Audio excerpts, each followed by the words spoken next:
Guys, pumasok kami dito sa hindi ko alam mamahaling restaurant. Mag-feeling rich daw kami dito. So i-treat na lang namin yung sarili namin. Dahil dahil sa init ng aming mga trabaho, pawis kami buong katawan. I-treat namin yung mga sarili.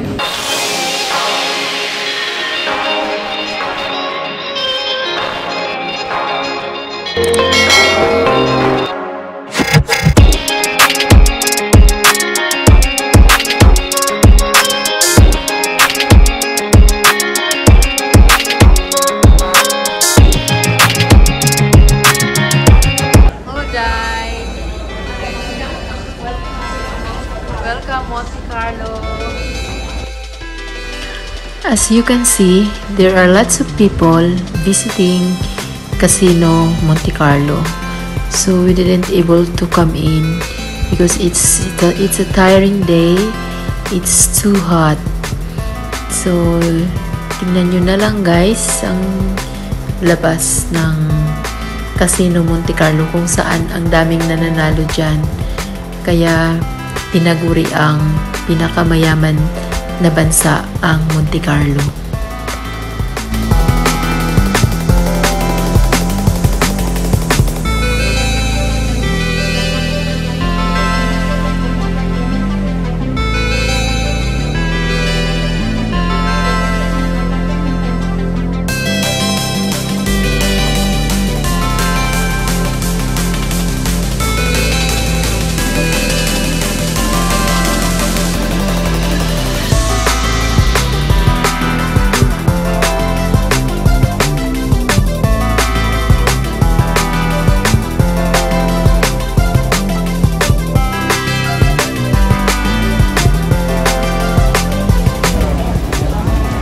So this is the restaurant.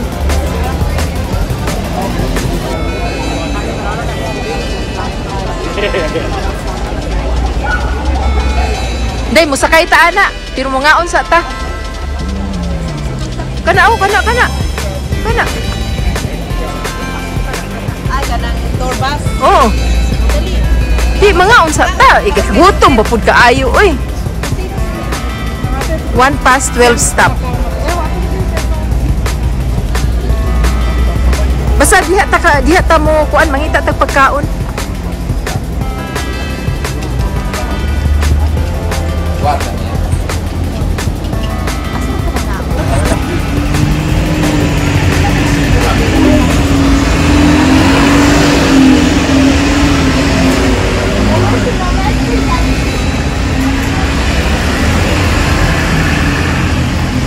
Dapat hisulod unta ta dito day, wala kita ning sulod.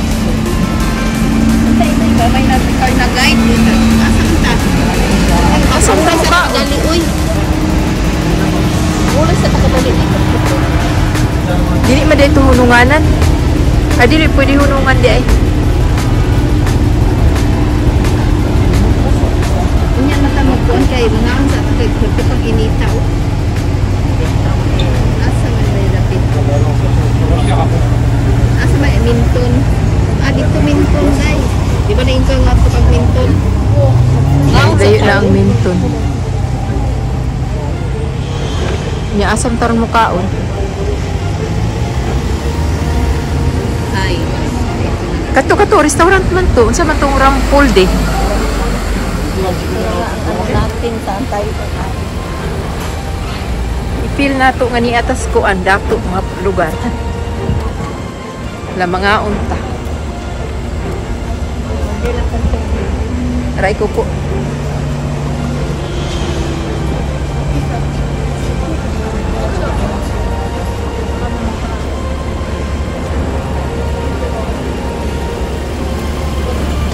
Hindi ko ito sulong diri pero pati pang puginita, oy. Di mo sakay lagi taguan. Katong Trinino unta. Pila po ka to?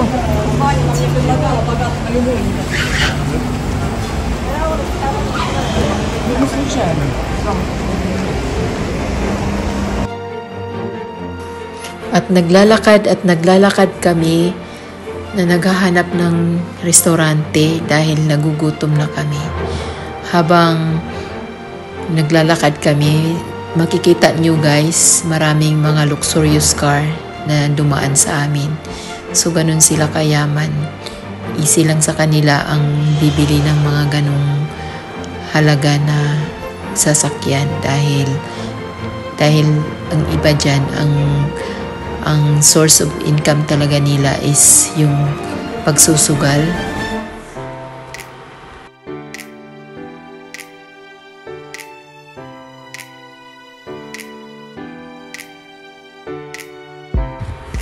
At napagod na kami sa paglalakad, pumasok na kami kung saan-saan para lang maghanap ng makainan.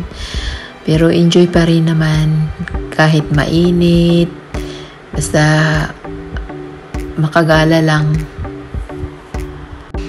At hindi ko na napansin, yun palang kamera ko ay nakatutok na doon sa sa dinadaanan sa kalsada kung saan kami dumadaan.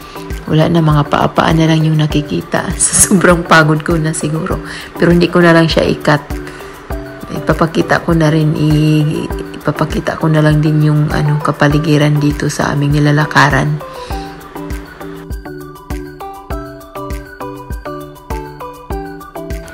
At yung mga taong yan, katulad din yan namin na lang makiusyuso sa isang lugar na nakisyo mayaman. So katulad din yan namin na pwede lang din kumakain dyan sa tabi-tabi para lang makatipid dahil sa sobrang mahal talaga ng sobrang mahal ng bilihin sa lugar na yan.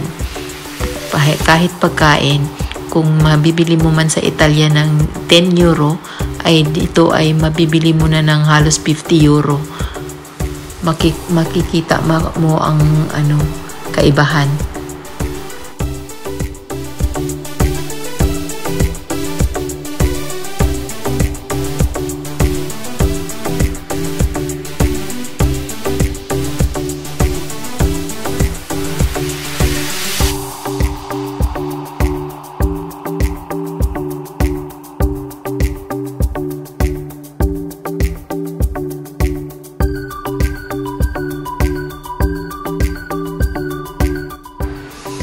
Hanggang sa nakarating kami sa hotel na yan, yung tinatawag na Fairmont Hotel.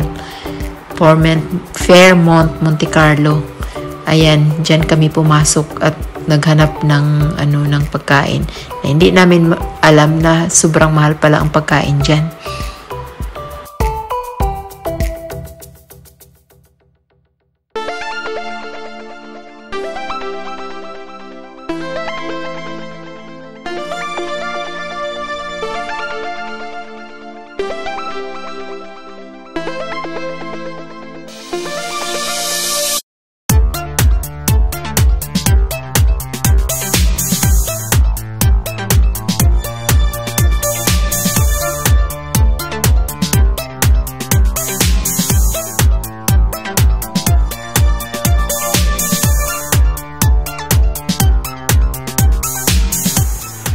At nang dumating kami sa bungad, makikita mo dyan guys ang lahat ng klaseng luxurious car. Mga sports car, Ferrari, Lamborghini, Ford GT, may mga pangalan pa dyan na mga mamahalin talaga sa iba't ibang bansa. Ayan, una mong makikita dyan yung blue na Ford GT.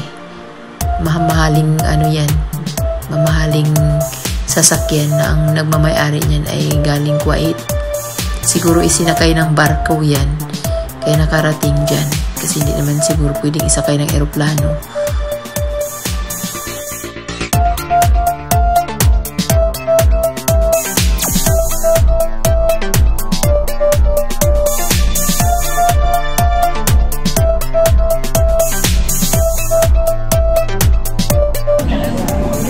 Guys, pumasok kami dito sa hindi ko alam mamahaling restaurant.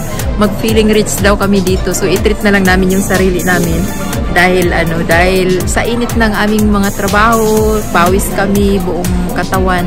So naman namin yung aming sarili. I-treat namin yung mga sarili. So ito yung kapaligiran ng aming restaurant.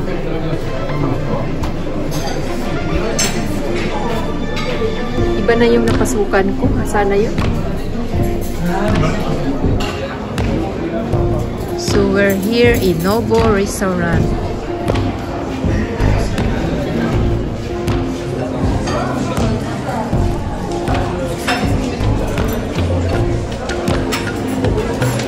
Buti magsabi, alam niya na ano. So ito ang order namin. Risotto. Pizza. Si Juicy ang aking kasama. Kasama ko rin siya sa Paris. Nagpunta kami sa Paris. At pagkatapos namin kumain, lumabas na rin kami kaagad dahil marami pa kaming iikutin sa lugar na ito.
Paglabas namin, nandyan pa rin yung mga luxurious cars na nakatambay sa labas. So, pakiwari ko, yan pala ang i-display sa hotel para takaw pansin siya sa mga guest.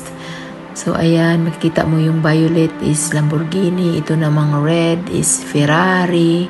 Meron ding mga Force dyan, like Force Carrera.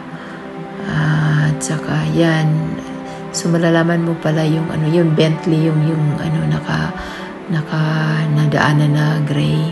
Ayan, Ferrari. So malalaman mo ngayon ang Lamborghini pala ay meron parang extension sa likod. Pwede ka nang sumakay dyan sa labas at ano, humawak. Yan, di ba? Uso yan sa atin.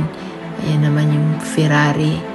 So hanggang ano na lang tayo guys, hanggang pangarap na lang tayo, hanggang picture na lang tayo, at least nakapapicture.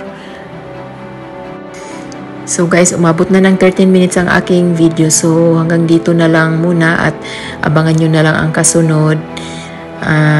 I hope you enjoy watching my video. At sa mga bago dyan, don't forget to like, hit the button notification bell, leave a comment below, subscribe and share. Thank you for watching. Bye bye!